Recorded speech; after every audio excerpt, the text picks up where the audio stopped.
पाकिस्तान और दुनिया भर में लाखों देखने और सुनने वालों को अरशद शरीफ का सलाम।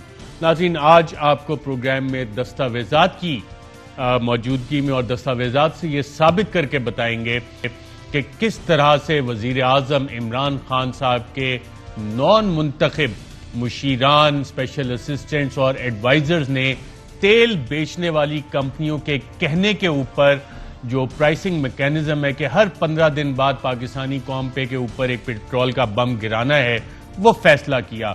और ये तमाम चीज़ें रिकॉर्ड हैं और ये सुप्रीम कोर्ट ऑफ पाकिस्तान जिसने स्पेशल असिस्टेंट्स का एक बड़ा वाज़ेह रोल दिया है कि वो सिर्फ वजीर आजम को मशवरा दे सकते हैं। एडवाइजर्स के हवाले से हाई कोर्ट्स के रूल्स बड़े वाज़ेह हैं कि बैठ के मीटिंग्स भी करते हैं, फैसले भी करते हैं, और ऐसी मीटिंग्स जिनमें कोई मुंतखब मिनिस्टर नहीं होता, दीगर ना इवन पार्लियामेंटेरियन होता है, और ये गैर मुंतखब लोग हुकूमत चला रहे हैं, जिसकी वजह से ये पेट्रोलियम क्राइसिस पूरा बना। और इसके पीछे क्या दीगर अवामिल क्या है वो आपके साथ तफसील के साथ शेयर भी करेंगे, और ये भी जानने की कोशिश करेंगे कि ये जितनी चीज़ें हो रही हैं, प्राइम मिनिस्टर इमरान खान साहब की विजन जो सेबोटाज हो रही है, क्या उसकी वजह यह है कि आईन पाकिस्तान में जो बुनियादी चीज़ कही गई है कि पाकिस्तान एक जमहूरी रियासत होगा जिसको जमहूरी मुंतखब नुमाइंदों के जरिए चलाया जाएगा। तो ये अनइलेक्टेड नुमाइंदे अभी तक जितने क्राइसिस आए हैं उन्हीं की वजह से आए हैं, और अब एक पेट्रोलियम कमीशन रिपोर्ट से हमें पता लग रहा है कि नया क्राइसिस, और इसमें इंतहाई अच्छी रिपोर्ट जो की है इसका क्रेडिट जाता है additional director general FIA Abu Bakar Khuda Bakhsh साहब को, जो कि इस कमीशन को हेड कर रहे थे, और साथ ही आमिर रहमान साहब एडिशनल अटॉर्नी जनरल साहब, captain Romal Akram deputy director general intelligence bureau, Sajid Akram साहब डायरेक्टर FIA, और Gohar Nafees director general anti corruption Punjab.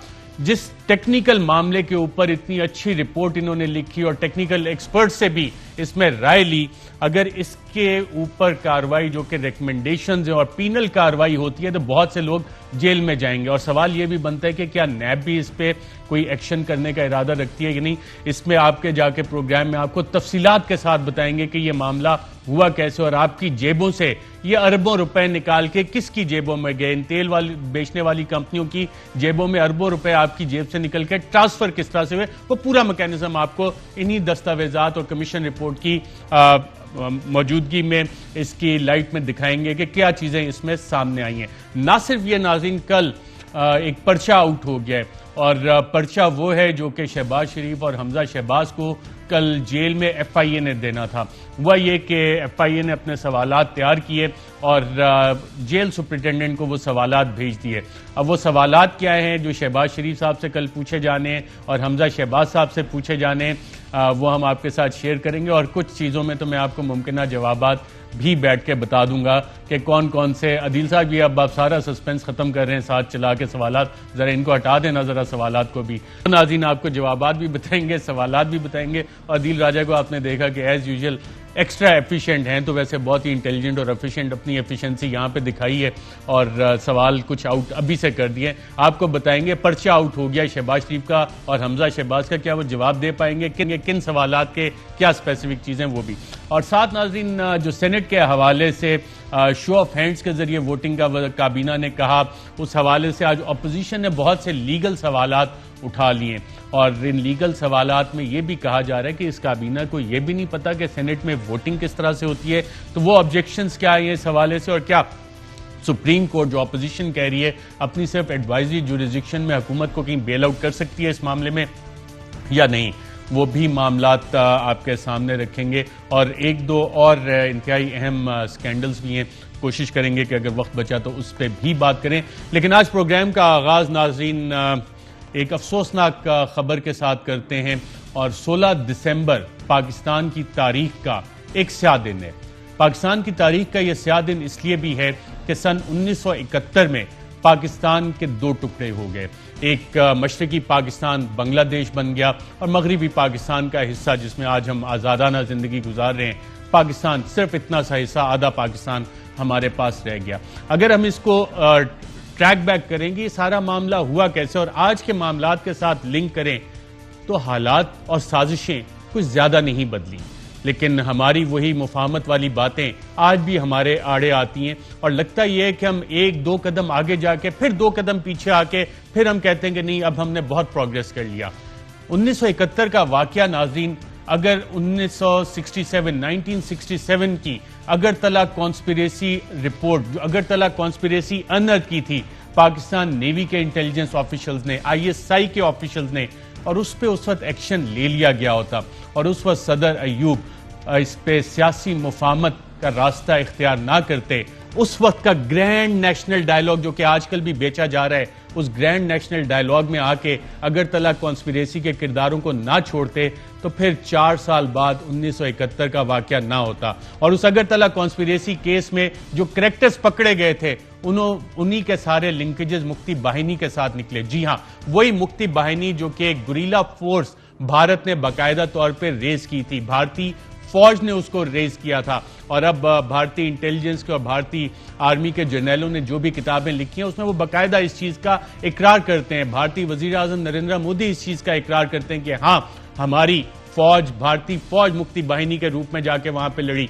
भारतीय जर्नल अपनी किताबों में लिखते हैं, भारतीय इंटेलिजेंस लिखती है। और मुक्ति बाहिनी ने जो भी मजालिम ढाए, उनके तरीकाकार यह था कि पाकिस्तानी फौज की वर्दियां उनको पहना के मजालिम ढाए गए और पाकिस्तानी फौज के खिलाफ मशरकी पाकिस्तान में भी नफरत एक तरह से क्रिएट करने की कोशिश की गई। इसके दीगर अवामिल भी हैं, लेकिन जब हम इसी चीज को देखते हैं कि उस वक्त एक जहाज भी हाईजैक किया गया और लाहौर आया और उसका मलबा भी पाकिस्तान पर डाला गया कि जी ये हाईजैक पाकिस्तान ने करवाया, और काफी सालों बाद अब जाके भारत ये तस्लीम करता है जी वो कार्रवाई भी हम ही ने डाली थी जहाज हाईजैक करने की, और वो इसलिए किया था कि पाकिस्तान का जो एयर कॉरिडोर था, जो एयर लिंकेज था मशरकी पाकिस्तान के साथ, इस हाईजैकिंग को बहाना बना के, जो कि भारत ने खुद करवाई, पाकिस्तान का एयर लिंक मशरकी पाकिस्तान से तोड़ दिया जाए। तो ये वो अवामिल थे और इसकी कंटिन्यूएशन आज किस तरह से हो रही है, आज के पाकिस्तान में किस तरह से हो रही है, वही साजिशें आज भी चल रही हैं। और इसमें एक और वाकया हुआ था 16 दिसंबर 2014 को, जब हमारे बच्चे आर्मी पब्लिक स्कूल में पढ़ने के लिए गए। आर्मी पब्लिक स्कूल में बच्चे हमारे पढ़ने के लिए गए और उनको वहां पे शहीद कर दिया गया। बच्चे कुर्बानी देने के लिए कोई भी माँ बाप स्कूल नहीं भेजते। जब भी बच्चे स्कूल जाते हैं तो यही होता है कि वो कल को अच्छे चमकते दमकते सितारे बनेंगे, खिलखिलाते फूल बनेंगे। हर माँ बाप का ये ख्वाब होता है।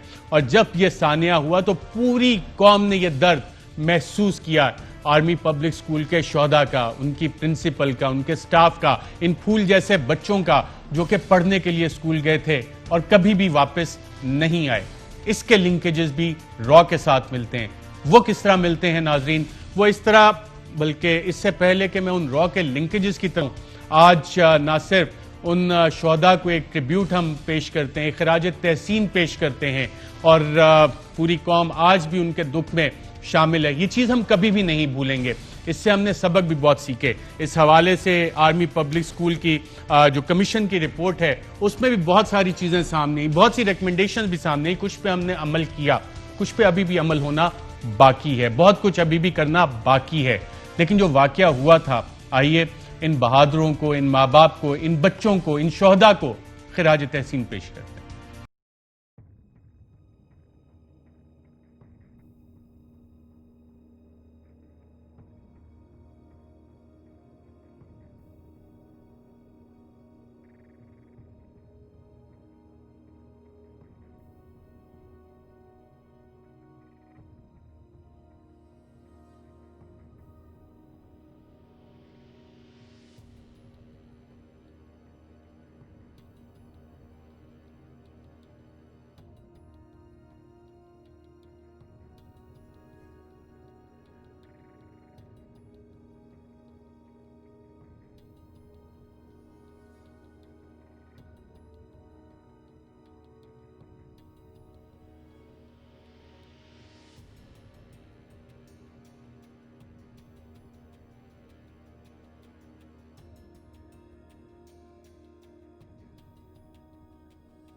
जी नाज़रीन, जितने भी हमारे शोधा हैं जो हमसे बिछड़ गए वो हमारे आसपास ही होते हैं। सिर्फ देखने की ज़रूरत है कि जितने भी पाकिस्तान में आज फूल खिले हुए हैं, इसमें हर किसी फूल में आपको किसी ना किसी शहीद का चेहरा नजर आ रहा होगा, क्योंकि ये फूल खिलते ही इनकी कुर्बानियों की वजह से, इन फूलों की कुर्बानियों की वजह से, हर शहीद की कुर्बानी की वजह से। और अगर अंधेरा ज्यादा हो जाए तो आसमान की तरफ देखें, आपको बहुत से सितारों में ये शोहदा चमकते हुए नजर आएंगे। और हमने जिस तरक्की के सफर पे जाना है, जो अहद हमने किए थे, हम उस तमाम अहद उनको पूरा करने की कोशिश कर रहे हैं। एपीएस वाक़े के बाद अफवाज पाकिस्तान और पूरी कौम ने यह अज़म किया कि हमारे बच्चे जो स्कूल पढ़ने के लिए गए थे और वापस नहीं आए, इसके पीछे जो कोई भी है उसे नहीं छोड़ा जाएगा। इस हवाले से उस वक्त के DG ISPR general Asim Bajwa ने जब पहली प्रेस कॉन्फ्रेंस, उसमें 2 नाम बताए, 2-3 नाम बताए थे, और अफगानिस्तान में से जो लिंकेज था उन तमाम दहशतगर्दों को एक एक करके चुन चुन के, चाहे वो पाकिस्तान में हो, पाकिस्तान से बाहर हो, पाकिस्तान की अफवाज ने, पाकिस्तान की इंटेलिजेंस एजेंसीज ने चेस किया और मारा। क्या नाम लिए थे जनरल आसिम बाजवा ने उस वक्त, आइए देखते हैं। अटैक का हुक्म मुल्ला फजलुल्लाह ने दिया, और ये जो मुशावरत शुरू में हुई वो मुल्ला फजलुल्लाह और उमर अमीर, जिसका असल नाम औरंगजेब है, ये उनके दरमियान मुशावरत हुई और उमर अमीर ने ये जिम्मेदारी संभाली और उसने फर्दर आगे एक आसिफ उर्फ हाजी कामरान को इस पूरे ऑपरेशन का कमांडर बनाया। और हाजी कामरान ने आगे फिर 2 ग्रुप्स क्रिएट किए, अपनी पूरी फोर्स को 2 ग्रुप्स में तकसीम किया। जी नाज़रीन, मुल्ला फजलुल्लाह मारा गया, उमर नारे मारा गया, 5 दहशतगर्दों को सजाए मौत दी गई, दीगर का भी सुराग लगा के उन्हें चेज किया गया। जो इनके ठिकाने थे वहां पे क्लियरेंस ऑपरेशन मजीद अज़म के साथ किया गया। और मैंने जितने भी ऑपरेशंस कवर किए वहां पे, चाहे हमारे जवान हो चाहे अफसरान हो, वो एक बात कहते थे कि इन्होंने हमारे मासूम बच्चे शहीद किए, हम इन्हें नहीं छोड़ेंगे।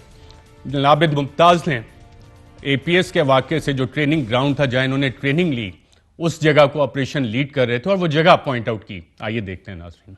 अरशद, ये वो जगह है जिसको यहाँ की लोकल ज़बान में शिंदन कहते हैं, और इसलिए ज़रूरी है इस जगह देखनी कि यहाँ पे वो मरकज़ है, यहाँ पे आपके मेरे बाएं तरफ, जहाँ पे हमारी इंफॉर्मेशन के मुताबिक जो एपीएस में जिन्होंने जाके हमला किया था, वो अटैकर्स, उनकी आखिरी मीटिंग और ट्रेनिंग इस जगह पे, यहाँ पे एक ट्रेनिंग कोर्स भी बना हुआ है, उनका मरकज़ भी बना हुआ है। और नाज़रीन, पाकिस्तान के आर्मी चीफ जनरल कमर बाजवा ने भी इस हवाले से जो अज़म किया था कि एपीएस के जितने मासूम शहीद हैं, उनके कातलों को, उसके पीछे जो दहशतगर्द है, उनको नहीं छोड़ा जाएगा। क्या अज़म किया था, आइए देखते हैं।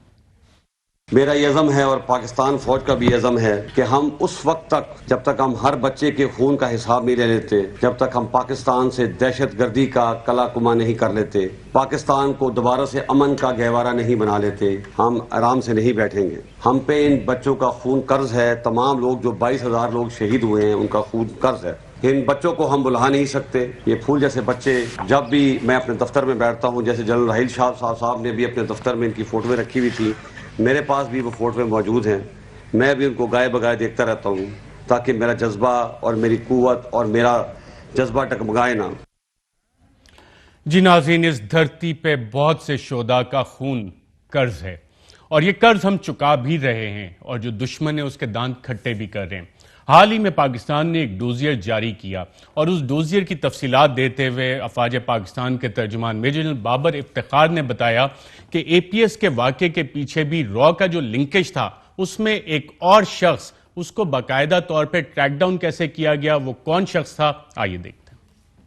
The investigations of attack on Agriculture University in Peshawar of 26th October 2017, it led to the masterminds of APS attack. RAW had hired 3 facilitators for planning the attack on Agriculture University, including Malik Faridoon, who was also involved in planning of APS attack. Malik Faridoon, soon after the APS attack, went to the Indian consulate in Jalalabad to celebrate. He also visited India for medical treatment in 2017. There he remained admitted in Primus Hospital. his name in the patient list, pictures with hospital attendant, and RAW handler Amarjeet Singh validate his connections with RAW. जी नाज़रीन, और raw का network Pakistan में भी पकड़ा पाकिस्तान को महफूज बनाने के लिए बहुत से इकदाम हो रहे हैं। इस हवाले से अब भारत और बांग्लादेश 1971 में जो कार्रवाई इन्होंने डाली और रॉ ने भी मिल के बांग्लादेश मुक्ति बाहिनी के साथ कार्रवाई डाली, क्या अब ये वक्त नहीं आ गया कि पाकिस्तान इन तमाम किरदारों को बेनकाब करे? आर्मी चीफ और DGISI को मेरी गुजारिश होगी कि अगरतला कॉन्स्पिरेसी केस अब 50 साल से जायद हो गए, ज़रा 1967 की वो इनिशियल कॉन्स्पिरेसी जो पकड़ी गई थी और जो इंटेलिजेंस रिपोर्ट्स आई थी वो डॉक्यूमेंट्स डी क्लासीफाई करें। अब तो इंटेलिजेंस गैदरिंग के मैकेनिज्म भी चेंज हो गए, टेक्निकल इंटेलिजेंस आ गई है। वो रिपोर्ट्स जब लोगों के सामने आएंगी तो पता लगेगा कि उस वक्त कौन से किरदार रॉ के साथ मिलकर पाकिस्तान को डिस्टेबलाइज करने के लिए किरदार अदा कर रहे थे और कहीं आज भी ऐसे ही किरदार तो नहीं है। जो वाकया 1971 में हुआ, फिर 2014 रॉ ने भारत ने एक ही तारीख का इंतखाब किया और हमारे 1971 के जख्म भी ताज़ा किए और एक नया जख्म भी दिया। अब वक्त आ गया है कि कर्ज हमने चुकाना है और ये कर्ज किस तरह से चुकाया जाएगा, इसकी मुख्तलिफ मिसालें हैं। एक तो हमने 27 फरवरी को ही देखा और पाकिस्तान अब हर सरप्राइज के लिए, जैसे नासिर गफूर ने कहा था, हमेशा के लिए तैयार भी है। यहाँ पे नाज़रीन एक वक्फा लेंगे और वक्त बाद आपको बताएंगे कि पाकिस्तान में जहाँ बहुत कुछ अच्छा हो रहा है वहाँ बहुत सी ऐसी चीज़ों पे नज़र रखने की भी ज़रूरत है जहाँ पाकिस्तानी कौम की जेब से पैसे निकाल के चंद, जिसको कि कमीशन रिपोर्ट कहती है, पेट्रोलियम कमीशन कार्टेल्स, उनकी जेबों में जाता है। वो क्या मामलात हैं उस पर बात करते हैं दस्तावेज़ात के साथ एक वक्फे के बाद। वेलकम बैक नाज़रीन।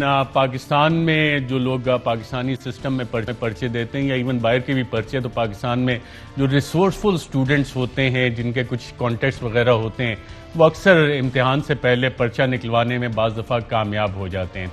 और शहबाज शरीफ साहब, हमजा शहबाज साहब बिला शिरकत गैर पंजाब के इतने अरसे तक हुक्मरान रहे हैं। अब कहानी ये हुई कि FIA क्राइम सर्कल लाहौर इनसे चंद सवालात पूछना चाह रहा था और IG जेल खाना जात पंजाब को उन्होंने सवालात भी भेजे और रिक्वेस्ट भी की कि जी ये सवालात हमने शहबाज शरीफ साहब से करने और ये हमजा शहबाज साहब से करने, और कल गालिबन हमजा शहबाज से वो सवालात करेंगे, परसों शहबाज शरीफ साहब से करेंगे। लेकिन पर्चा नाज़रीन आउट हो गया और उस पर्चे में सवालात हमजा शहबाज से क्या पूछे जाने और शहबाज शरीफ से क्या पूछे जाने, वो सवालात उन तक भी पहुंच गए। और पर्चा जब लीक हुआ तो लीक होते होते वो पर्चा हमारे पास भी पहुंच गया कि जी अब सवाल कौन से पूछे जाने। हमजा शहबाज जिनसे कल सवाल पूछे जाने वो तो मैं थोड़ा बाद में बताता हूँ। शहबाज शरीफ साहब जिनके बारे में FIA ज़राए का ये कहना है कि उनके पास इस तरह के कुछ शवाहिद भी मौजूद हैं और जितनी तहकीकात हुई हैं उससे पता ये लग रहा है कि सारा जो 25 अरब रुपए की मनी लॉन्ड्रिंग का नेटवर्क है ये शहबाज शरीफ साहब के ना सिर्फ इल्म में था बल्कि इनकी सरपरस्ती पे मुबैना तौर पर चल रहा था और इसी हवाले से वो सवालात पूछना चाह रहे हैं। अब मैं कोशिश करूंगा कि मैं शहबाज शरीफ साहब के, क्योंकि जितनी ये इन्वेस्टिगेशंस हुई हैं मैं इसको बड़ा क्लोजली फॉलो भी कर रहे हैं, हमारी टीम इसको फॉलो कर रही है, दिल राजा साहब भी काफ़ी क्लोजली फॉलो कर रहे हैं इस सारी चीज़ को, तो हमें मुमकिन जवाबात भी पता है कि शहबाज शरीफ साहब माजी में क्या जवाब देते रहे और अब क्या जवाब देंगे।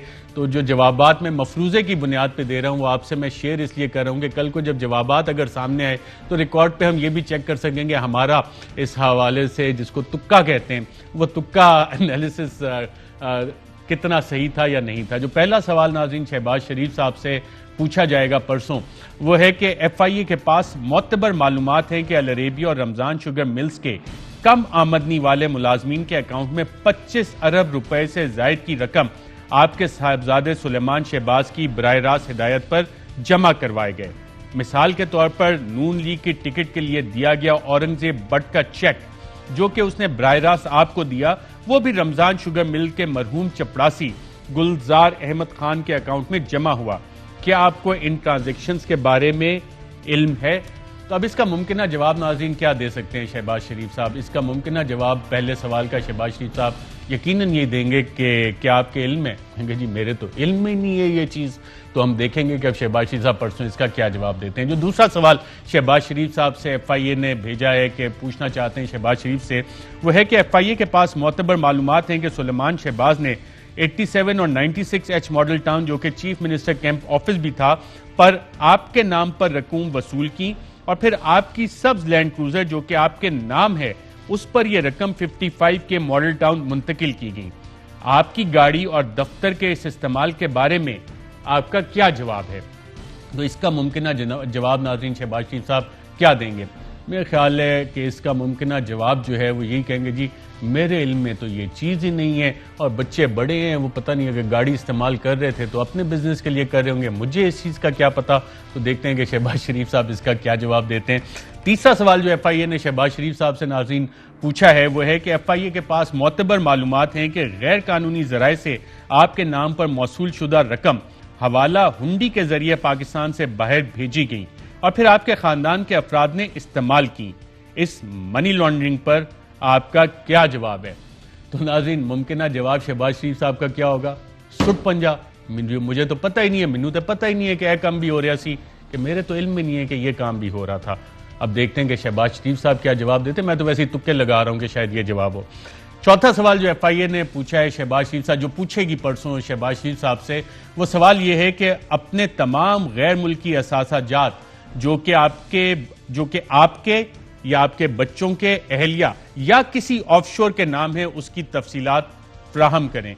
तो इसका मुमकिना जवाब यही होगा, शहबाज शरीफ साहब कहेंगे, सोचेंगे ज़रूर कि जनाब आपने तहकीकात करनी है, मैं क्यों आपकी मदद करूं, तो मैंने तो जो चीज़ें थी मैंने तो वो डिक्लेयर कर दी हैं, ऑलरेडी FBR के पास डिक्लेयर है। हाँ, आपके पास कोई मालूमात है तो आप सामने ले आए, मेरे इल्म में तो ना कोई ऑफशोर है, ना एहलिया के नाम पे ऑफशोर है, ना बच्चों के नाम पे ऑफशोर है, ये मेरा तो क्या। आप देखते हैं शहबाज शरीफ साहब इसका नाज़रीन क्या जवाब देते हैं। पांचवा सवाल जो शहबाज शरीफ साहब से नाज़रीन FIA ने परसों पूछना है वो है कि खानदान के सरबराह होने की हैसियत से क्या यह आपकी जिम्मेदारी नहीं थी कि आप ये देखते कि मनी लॉन्ड्रिंग के जरिए आपके खानदान के कारोबार और असासाजात किस तरह बढ़ते जा रहे हैं, जबकि आप उस वक्त वजीर आला भी थे। अगर आपने ये नोट किया था तो गैर कानूनी पैसा आने पर चेक करने के लिए कौन सा तरीका इख्तियार किया? तो नाज़रीन मेरा ख्याल है इस हवाले से शहबाज शरीफ साहब यकीनन ये कहेंगे कि जी मेरे इल्म में ऐसी कोई चीज़ ही नहीं है, जब ऐसी कोई गैर कानूनी चीज़ मेरे इल्म में है ही नहीं तो मैं उसे चेक क्या करता। तो अब देखते हैं कि परसों FIA को इन तमाम सवालात का शहबाज शरीफ साहब क्या जवाब देते हैं। एक सवालनामा नाज़रीन FIA क्राइम सर्कल लाहौर ने जो हमजा शहबाज साहब के लिए भेजा, जो कि कल उम्मीद है कि उनसे सवाल जवाब FIA की टीम जाके करेगी, और IG जेल खानाजात पंजाब को जो सवालात भेजे गए उसमें पहला सवाल जो हमजा शहबाज से किया जाएगा हमारी इतलात के मुताबिक वो ये है कि 25 अरब रुपया अल अरेबिया शुगर मिल्स और रमजान शुगर मिल्स के गरीब मुलाजमीन के अकाउंट में डाला गया, जिसका कि आपके कारोबार से ताल्लुक नहीं था। क्या आपको इन अकाउंट्स या ट्रांजैक्शंस का इल्म है? तो इसका ऑब्वियसली हमजा शाह साहब भी शायद यही जवाब दें, लीडर ऑफ अपोजिशन है पंजाब असेंबली के, कि जनाब मेरे इल्म में तो ऐसी कोई चीज़ नहीं है। ये बेस्ट डिफेंस होती है, और अक्सर माजी में जब इनसे तहकीकात होती रही हैं, अव्वल तो जवाब नहीं देते रहे, नैब वाले बताते हैं, FIA वाले बताते हैं, जवाब देते हैं तो अक्सर लाइल्मी का इजहार करते हैं। तो देखते हैं कि कल कोई चीज़ बदलती है या कि वही लाइल्मी का इजहार हमजा शहबाज भी इस हवाले से करते हैं। इसके साथ दूसरा सवाल यह है कि नाज़रीन 2007 से 2018 तक रमजान शुगर मिल्स का डायरेक्टर और चीफ एग्जीक्यूटिव ऑफिसर होते हुए क्या आपकी जिम्मेदारी नहीं थी कि खाता जात का हिसाब रखते कि किस मद में रकूम अकाउंट्स में आ रही हैं? तो इसका हमजा साहब नाज़रीन आपके ख्याल में क्या जवाब देंगे? वो कहेंगे मैं कोई मुंशी थोड़ी हूं कि मैं ये हिसाब किताब रखता, ये तो मुंशी का काम होता है, और मुंशी को बड़ी बड़ी कंपनियों में चीफ फाइनेंशियल ऑफिसर कहते हैं। और माजी में ये काम करने के लिए नवाज शरीफ साहब ने अपने इसहाक डार साहब को रखा हुआ था, जो कि उनके समधी भी हैं, रिश्तेदार भी हैं, चार्टर्ड अकाउंटेंट भी थे। तो ये तो उनका काम है, CEO का क्या काम है इस हवाले से? तो शायद मुमकिन तौर पर हमजा साहब ये जवाब दें, और अगर कोई मुख्तलिफ जवाब नाज़रीन हुआ तो हम कोशिश करेंगे कि हमजा साहब ने जो जवाब दिया इस हवाले से कल, वो भी आपके साथ कल अगर जिंदगी रही तो इंशाल्लाह प्रोग्राम में आपसे शेयर करें। जो इस हवाले से तीसरा सवाल हमजा शहबाज से FIA नाज़रीन करने जा रही है वो है कि FIA के पास मोतबर मालूमात हैं कि आपने गैर कानूनी रकूम वसूल की, और आपकी तरफ से रिजवान कुरैशी ने भी रकूम वसूल करके इनको कैश बॉयज के जरिए मुख्तलिफ जाली अकाउंट्स में जमा करवाया, जो कि रमजान शुगर मिल से मुंसलिक थे। रमजान शुगर मिल्स को मनी लॉन्ड्रिंग के लिए इस्तेमाल करने से मुतालिक आप क्या कहना चाहेंगे?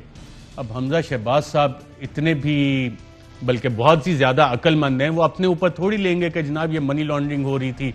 तो वो हो सकता है कि शायद वो इसको डिनाई करें, तो हो सकता है वो एक आपको याद हो गया, एक स्कूल में भी गए थे और उन्होंने बच्चों को कहा था करप्शन होती है, होती रहती है, ऐसी चीज़ें होती हैं तो इसका बुरा नहीं मनाना चाहिए। अब पता नहीं वो सवाल होता है या हमजा साहब वो जवाब देते हैं, वो इंशाल्लाह मालूम करने की कोशिश करेंगे अपने जेल ज़राए से कि क्या वहाँ पे गुफ्तगू हुई। जो चौथा सवाल हमजा शहबाज से FIA करना चाह रही है और जो पर्चा लीक होकर हम तक भी आ गया, वो ये है कि जो गैर कानूनी रकूम आपने वसूल की वो हवाला और हुंडी के जरिए बैरून मुल्क मुंतकिल की गई, इस मनी लॉन्ड्रिंग के बारे में आप क्या कहना चाहेंगे?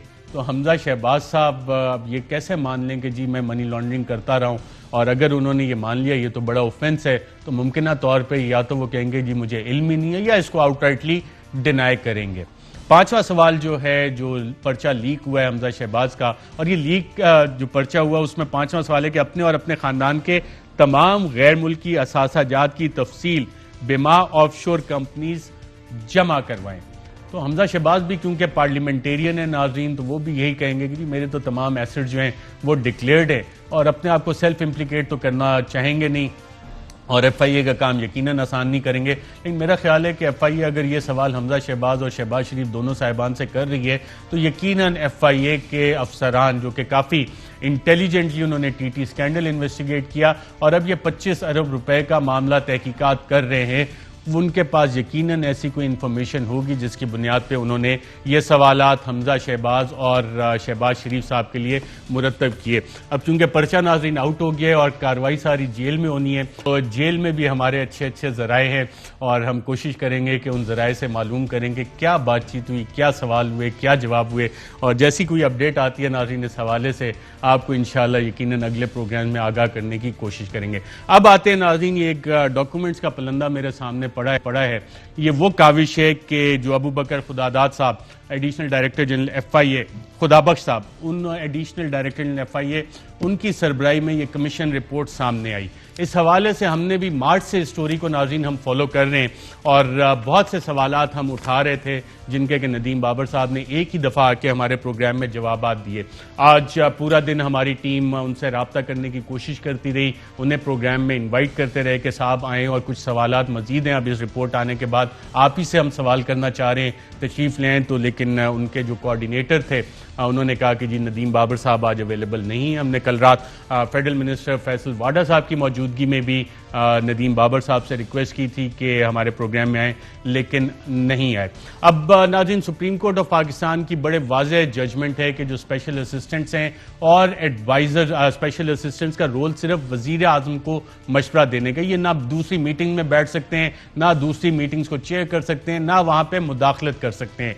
हाई कोर्ट्स के भी डिसीजन इस हवाले से बड़े वाज़े हैं, सिंध हाई कोर्ट के फैसले हैं, इस्लामाबाद हाई कोर्ट के 2 डिसीजन इस हवाले से स्पेशल असिस्टेंट्स की जो पावर्स हैं वो क्या कर सकते हैं, क्या नहीं कर सकते, कौन सा दफ्तर इस्तेमाल कर सकते हैं, कौन सा नहीं कर सकते, वो तमाम चीज़ें वाज़े हैं। और अब सवाल ये उठता है कि क्या ये SAPM ना सुप्रीम कोर्ट ऑफ पाकिस्तान को खातिर में ला रहे हैं, ना इस्लामाबाद हाई कोर्ट की जजमेंट को खातिर में ला रहे हैं, और उनकी वायलेशंस किए जा रहे हैं। और वायलेशंस जब हो रही हैं तो इस पे क्या इन पे भी कोई कंटेम्प्ट के केसेस बन सकते हैं या बनेंगे, और कब बनेंगे ये भी बहरहाल देखते हैं। लेकिन जो रोल है, अपना रोल नदीम बाबर साहब को बड़ा वाज़ेह पता है। वो कहते हैं नहीं मेरा काम तो मशवरा देना है, और ये किस लिए इंपॉर्टेंट है मशवरा देना, और जो मशवरे हैं वो दिए कैसे जाते हैं, वो क्या आवाम का इंटरेस्ट प्रोटेक्ट करने के लिए दिए जाते हैं, या कि बड़े बड़े कार्टेल्स, जिसको कि ये रिपोर्ट कहती है कार्टेल्स हैं, एक रिवॉल्विंग डोर पॉलिसी है कि कोई साहब इधर भी बैठे हैं उधर भी बैठे हैं, मुख्तलिफ कंपनी में रोटेट होते हैं, गवर्नमेंट में भी उनकी रिप्रेजेंटेशन है, किसी ना किसी तरह से उन कार्टेल्स की रिप्रेजेंटेशन है, उन कार्टेल्स के और उन प्राइवेट बिजनेस इंटरेस्ट के मुफादात को ECC में लेके जाया जाता है, डिफरेंट स्पेशल कमेटीज बन के यही SAPMs और एडवाइजर वहां से इन प्राइवेट तेल बेचने वाली कंपनीज के प्रपोजल्स को फाइनल करके हर 15 दिन बाद का जो फैसला हुआ वो भी उन्हीं के मशवरे पे किया कि आपको हर 15 दिन बाद एक टीका इन्होंने लगाना है पेट्रोल की कीमतें बढ़ाने का। वो क्या मिनट से दस्तावेजात के आपसे शेयर करते हैं, लेकिन नदीम बाबर साहब ने अपना रोल क्या बताया था, और इस रोल को जरा गौर से सुनिएगा। मेरे पास कोई इख्तियार नहीं है, कोई एग्जीक्यूटिव अथॉरिटी नहीं है, मैं सिर्फ एडवाइस देता हूँ। कभी मेरी एडवाइस एक्सेप्ट होती है, कभी मेरी एडवाइस नहीं एक्सेप्ट होती। एडवाइज़र का मकसद ये होता है, मतलब ये होता है कि जो एडवाइस प्राइम मिनिस्टर या मिनिस्टर साहब मेरे से पूछें, मैं उसका अपनी दानिश के मुताबिक जो भी बेहतर समझता हूँ उन्हें जवाब देता हूँ। ये इनकी मर्जी है। और बेशुमार केसेस ऐसे हैं कि मैंने कुछ एडवाइस किया और प्राइम मिनिस्टर ने या कैबिनेट ने कहा कि नहीं ऐसे नहीं करना, ऐसे करना है, तो उसमें कोई इसमें मसला नहीं है। जी नाजरीन, आपने सुना कि मैं मशवरा देता हूं, मर्जी है वजीर आजम और काबीना माने या ना माने, लेकिन वजीर आजम और काबीना में पहुंचने से पहले ही बहुत से काम हो जाते हैं और अपना रिकॉर्ड इस तरह से साफ किया जाता है कि आपका कहीं पे नाम भी ना हैं। तो बहुत इंटेलिजेंट आदमी, बहुत अच्छी अच्छी बातें भी करते हैं, स्टैनफोर्ड यूनिवर्सिटी से पढ़े हुए हैं, इंतहाई इंटेलिजेंट हैं, आर्गूमेंट आर्टिकुलेशन नदीम बाबर साहब बहुत अच्छी करते हैं। तो जब मैं ये पूरी shortage of petroleum products in Pakistan report पढ़ रहा था, मैं ढूंढ रहा था कि कहीं नदीम बाबर से भी इस कमीशन ने कोई सवालात किए, उमर अयूब साहब से भी क्या कोई सवालात किए, कहीं अनेक्शर्स में इनका जिक्र है कि इनसे कोई सवाल जवाब हुए, कहीं कोई ट्रांसक्रिप्ट। माशाल्लाह पूरी रिपोर्ट में इनसे सवाल जवाब का कहीं पे मुझे कम से कम जिक्र इस हवाले से नजर नहीं आया, ना ही उमर अयूब साहब से। और जो मलबा डाला गया वो सेक्रेटरी पेट्रोलियम और डीजी ऑयल पे, जो कि बिल्कुल सही भी डाला गया, लेकिन क्या उनके पॉलिटिकल बॉसेस, उनके एसोसिएट्स और उनके सुपीरियर्स को छोड़ दिया गया, जबकि बहुत से ग्लेरिंग एग्जाम्पल्स मौजूद थे कि ये सारी मैनिपुलेशन हुई किस तरह से, शुरू कहां से हुई और इसमें मुलव्विस कौन कौन है। तो नाज़रीन, एनेक्शर्स बहुत ही अहम होते हैं, बल्कि एनेक्शर्स पे जाने से पहले जो मैंने नदीम बाबर साहब से सवाल जवाब किया था कि जनाब ये आप 15 दिन पे जो लेके आए हैं, आप पाकिस्तानी नेशनल एक्सचेकर को नुकसान पहुंचा रहे हैं, पाकिस्तानी कंज्यूमर को नुकसान पहुंचा रहे हैं, ये ऑयल मार्केटिंग कंपनीज के फायदे के लिए आप काम कर रहे हैं। तो उसका उन्होंने जवाब क्या दिया था और अब क्या चीज सामने आई है, पहले उनका जवाब, मेरा सवाल और जवाब जरा गौर से सुनिएगा। 28 मई को आपने कहा कि जी अब ये जो मैकेनिज्म है सारा, जी, इसको प्राइसिंग मैकेनिज्म जो है इसको 15 दिन पे ले आया जाए, जिसको कि ओगरा जो रेगुलेटर है उसने अपोज किया। और पहले आप रिफाइनरीज का इंटरेस्ट प्रोटेक्ट कर रहे थे, अब आप ऑयल मार्केटिंग कंपनीज का कि जी 16 दिन पे इस पे ले आए, नहीं तो ऑयल मार्केटिंग कंपनीज को नुकसान हो जाएगा। अवाम की दरगीन फैसला नहीं, अगेन आप जब सर, तक ये लिखा हुआ है। नहीं, अब Agra gave its comment on the summary and did not support the proposal of Ministry of Energy to announce the price from 16 June instead of 1st June 2020, as prevention of inventory losses will be at the expense of National Exchequer / consumer. ठीक है, यानी कि कौमी खजाने को नुकसान और अवाम के बलबूते पे आप इनको फायदा दे रहे हैं। ठीक हो गया, ये उनकी पोजीशन है। ठीक है, ये एक प्रायर कैबिनेट डिसीजन है 10 साल पहले की कि आप फोर्टनाइटली भी कर सकते हैं, और ये फोर्टनाइटली होता रहा है इन द पास्ट, मंथली भी होता रहा है, फोर्टनाइटली भी होता रहा है। ये कैबिनेट डिसीजन है स्टैंडिंग। मंथली पे फिर चेंज क्यों हुआ था? देखिए, ये आपने मंथली करना है या फोर्टनाइटली करना है, ये ऑपरेशनल चीजें हैं। पहले कुछ पीरियड फोर्टनाइटली भी हुआ, फिर मंथली पे चला गया, मंथली चलता रहा। मंथली के कौमी खजाने को नुकसान हो रहा था, ओगरा ने यही पोजीशन ली और उसे मंथली कर दिया गया। जी नाज़रीन, आपने सुना, और जो नदीम बाबर साहब ने, बड़े इंटेलिजेंट आदमी और इंटेलिजेंट जवाब दिया कि 10 साल पहले भी काबीना ने ये डिसीजन दिया था, ऐसे होता रहता है बिल्कुल। और जवाब अब हमें जब ये रिपोर्ट सामने आई है तो इसके एनेक्शर्स में जब हम देखते हैं तो एक 8 जून को मीटिंग होती है और उस मीटिंग को चेयर करते हैं मिनिस्टर साहब उमर अयूब साहब। और इस मीटिंग में मौजूद कौन है? इस मीटिंग में जनाब मौजूद हैं special assistant to prime minister on petroleum, special assistant to prime minister on petroleum Nadeem Babar साहब, secretary petroleum division, director general oil and his team, CEO gas and oil Pakistan limited team और उनके दीगर लोग।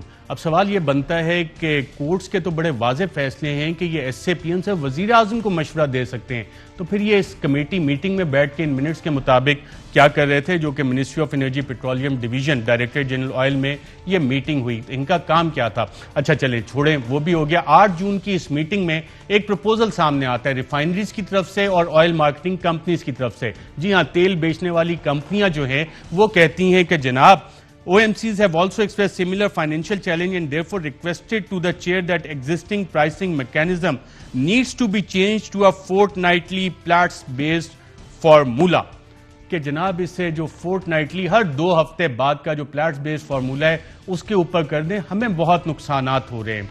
आपने देखा था कि मैंने आपसे सवाल जवाब जब किया था कि कौमी खजाने को नुकसान, आपको नुकसान, और यहाँ पे 8 जून को हमें पता लग रहा है कि रिफाइनरीज और ऑयल मार्केटिंग कंपनीज उनकी तरफ से ये प्रपोजल सामने आया।